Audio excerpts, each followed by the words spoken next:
example 3, we are given 6 different equations and asked to circle the equations that define y as a function of x, meaning out of these 6 equations, which ones represent functions, okay?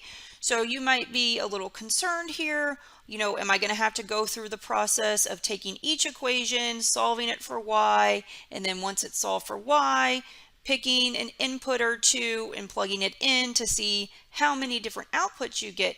And the answer is, you could do that. But if we turn back to example 2 and look at the work we did, there is something that we are going to realize. So I am going to flip back to page 2 and look at example 2a.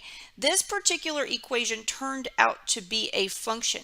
So if we take a look at this particular equation, yes, it was already solved for y, and it was a function, like I said. But if we go to page 3 and look at example 2b, okay, the original equation here, let me rewrite it. The original equation was 2x squared plus 3y squared is equal to 1. And it is not solved for y, but we did go through the process of doing that. And once we did, we got y equals plus or minus the square root of 1 minus 2x squared all over 3. Okay, so just in looking at the formulas, y is the equation in example 2a a function, but this equation in example 2b not a function.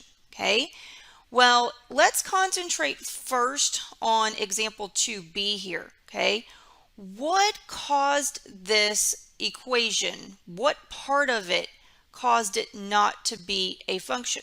Well, remember, we had to solve for y. Okay, if you flip back through the process here, we had to solve for y.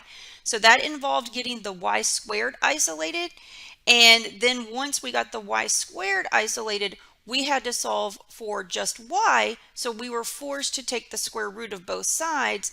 And in doing that, that made us put a plus or minus outside of the square root on the right. Okay, so the problem here in the original equation is this y squared. Okay, because you would have to solve for the y squared, and then to solve for y, you'd have to take the square root of both sides, and that's going to put a plus or minus out front of the square root. And that plus or minus produces two different outputs. Okay, so the y squared, if your equation has a y squared, it's not going to be a function for the same reason outlined in example 2b. If we flip back and look at example 2a, it did not have a y squared involved, okay? And so that cleared the way for this particular equation to be a function, okay? So that kind of gives us a way to just look at an equation and tell, without doing any work, whether or not it represents a function, okay? So we can kind of breeze through these 6 equations and circle the ones that are functions, okay? When you look at the first one, y equals 2x squared minus 3x plus 4, I don't see a y squared anywhere, okay? So this is going to be a function, okay? When I look at this second equation right here, y equals 1 over x, okay? I don't see a y squared. That's going to be a function, okay? When I look at this third equation, I see y squared is equal to 4 minus x squared, okay? Because of that y squared, it's not going to be a function, okay? Remember, if you solved it for y, you would have to take the square root of both sides and put the plus or minus out front, and that plus or minus is going to cause every x value or input to have multiple outputs, 2 different outputs, okay? So this is not going to be a function, okay? So I'm going to go ahead and cross this one out. Okay, this is not going to be a function because of that y squared. Okay, and then if we go to the bottom here, if we look at x equals y squared, again, you see an x squared, okay, or sorry, a y squared. So this is not going to be a function. Again, if you were to take the square root of both sides, okay, this would tell us y equals plus or minus the square root of x. Every input's going to have 2 different outputs. Okay, again, you don't have to do the work here. You can just look at it, see that y squared, and know this equation is not going to be representative of a function, okay? All right, bottom middle here, x squared plus y is equal to 1. Yes, there's a square term. It's on the x. It is perfectly fine to have a square on the x, okay? It's the y you can't have the square on, okay? If you solve this for y, you would get 1 minus x squared, okay? And then if you plugged in different values for x, every time you plug something in, you would just get one y value, okay? So this is going to be a function, okay? The last one may be a little tricky because we have a cubed root involved, okay? So y is equal to the cubed root of x plus 1, okay? Again, the root, the weird root, the cubed root is on the x. It's not on the y. You do not see a y squared, okay? So this is going to be a function, okay? And you could, confirm it by plugging in different x values and seeing that every time you plug something in, you're just going to get a single y value. So this is a function. Okay. All right. So what you need to remember, if you see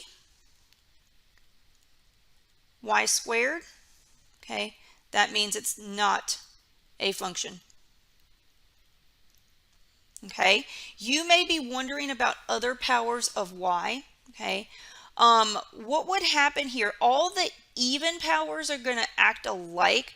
So if you see a y squared or a y to the 4th or a y to the 6th or a y to the 8th, okay, and so on, these guys, if that's anywhere in your equation, it's not going to be a function, okay, because you would have to isolate that piece and then take whatever root, but that would cause you to have to put a plus or minus out front.